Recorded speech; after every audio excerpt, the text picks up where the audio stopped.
নিশ্চিত পরাজয়ের দিকে ভিপি নূর।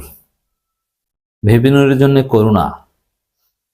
দর্শক, বিএনপির মতো বন্ধু যার থাকে তার আর শত্রু দরকার হয় না।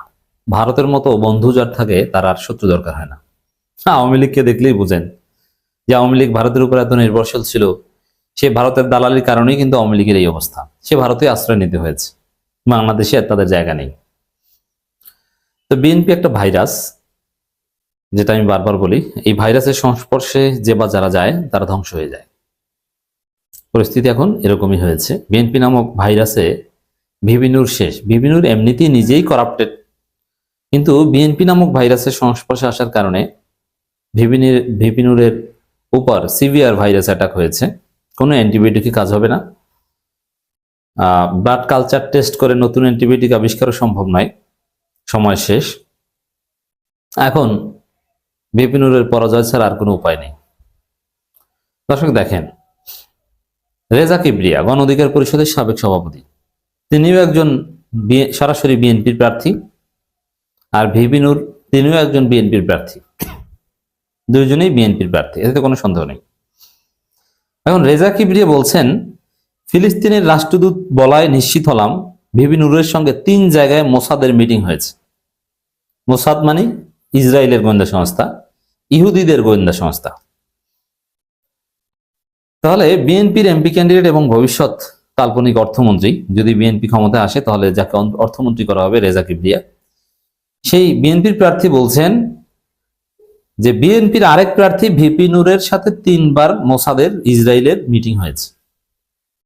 এখন কি মনে করেন যে বাংলাদেশের জনগণ, আবার ভিপি নূর নিজেই হতাশা প্রকাশ করেছেন যে পটুয়াখালীর গলাচিপা 10 মিনিট কোনো বিএনপি তাকে হেল্প করে না, সব হাসান আল মামুনের সাথে, ইউনিয়ন থেকে ওয়ার্ড পর্যন্ত সব হাসান আল মামুনের সাথে, 2-1 আছে ভিপি নূরের সাথে। ভিপি নূর আক্ষেপ করে বলেছেন যে জোটগতভাবে নির্বাচন করতে এলাকায় এভাবে ঝক্কি ঝামেলা করতে হবে জানলে গ্রামে নির্বাচন করতে আসতাম না, ঢাকায় করতাম। মজা না? ভিপি নূর বুঝতে পারছেন যে বিএনপিকে তাকে পরাজয়ের বাঁশ দিয়ে হাতে হারিকেন ঢুকিয়ে দিবে, মানে বাঁশ ঢুকিয়ে হাতে হারিকেন দিয়ে দিবে।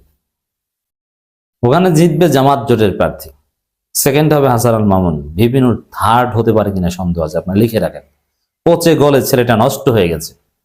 এমনিতেই নিজে বিকাশের টাকা মেরে খেয়েছেন, আর বিকাশের টাকা মেরে খেলে এগুলো কিছু কিছু মানুষ ক্ষমা করতে পারে, কারণ ভিপি নূরের যে অবদান, তার যে সাহসিকতা, তার যে ত্যাগ, তার যে মায়ের খাওয়া, এই কারণে আমরা বিকাশের টাকা মেরে খাওয়াটা ক্ষমা করে দিলাম। কিন্তু প্রমাণিত ইহুদিদের দালাল বাংলাদেশের মাটিতে নির্বাচিত হতে পারে না। বাংলাদেশের জনগণ ইসরায়েলের কিংবা কোনো ইহুদিদের দালালকে ভোট দিতে পারে না। বিএনপির আসলাম চৌধুরী মোসাদের সাথে মিটিং করেছেন, এটা এখন পর্যন্ত প্রমাণিত না, যদিও ঘটনা সত্য। সজীব ওয়াজেদ জয় মিটিং করেছেন ইহুদিদের সাথে, ইসরায়েলের সাথে, প্রমাণিত না, কিন্তু ঘটনা সত্য। কিন্তু ভিপি নূর ইসরায়েলের সাথে মিটিং করেছেন, মোসাদের সাথে মিটিং করেছেন, এটা প্রমাণিত সত্য। এবং নির্বাচনের আগে এখন রেজা কিবরিয়া এটা কেন সামনে আনলেন? এর মানে এটা একটা বার্তা যে মানুষ, ইহুদিদের কোনো দালালকে তোমরা ভোট দিবে না।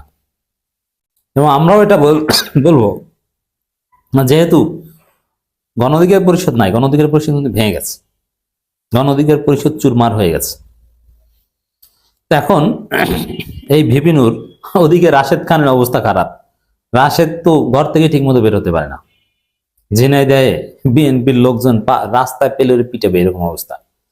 তো এখানে রেজা কিবরিয়া বলেছেন যে ফিলিস্তিনের রাষ্ট্রদূত তিনি নিজে বলেছেন যে মোসাদের সাথে ভিপি নূরের 3 বার মিটিং হয়েছে। তাহলে দর্শক, আপনারা সিদ্ধান্ত নেবেন, 10 মিনা গলাচিপার ভোটাররা সিদ্ধান্ত নেবেন, কোন ইহুদিদের দালালকে কি আপনারা ভোট দিবেন? বাংলাদেশে তার চরিত্র হচ্ছে এনাদার এরশাদ, জুনিয়র এরশাদ, সকালে এক কথা বিকেলে আর এক কথা। চান্দাবাজির বিরুদ্ধে লড়াই করবে এই সেই বলে এখন বলে যে বিএনপি ছাড়া কেউ দেশ চালাতে পারবে না। কেন? ইসরায়েলের সহায়তা নিয়ে আপনি চালান, কারণ আপনি তো ইসরায়েলের বন্ধু, ইহুদিদের দালাল। দেখেন ভিপি নূর কি, রেজা কিবরিয়ার বক্তব্য, ফিলিস্তিনের রাষ্ট্রদূতের বক্তব্য, বা আমরা তো তখনই প্রমাণ করেছি যে বৈঠক হয়েছে, ঘটনা সত্য। তো ইহুদিদের দালালি করে। কিন্তু হাসিনা ছিল এই বিষয়ে কঠোর। হাসিনা নিজে ইহুদিদের দালাল হলেও অন্য কেউ করবে এতে তিনি ডাইরেক্ট জেলে ভরবেন। আসলাম চৌধুরীকে প্রায় 1 দশকের বেশি জেল খাটিয়েছেন।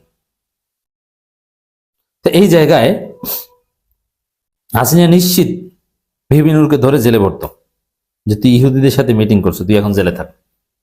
কিন্তু এই জেল থেকে বাঁচতে ভিপি নূর আবার রয়ের সাথে আতাত করেছে। তবে হাসিনাকে বলে বাঁচিয়েছে। তারপরে কাতার থেকে বা কোনো একটা দেশ থেকে সরাসরি বাংলাদেশে এসেছিলেন।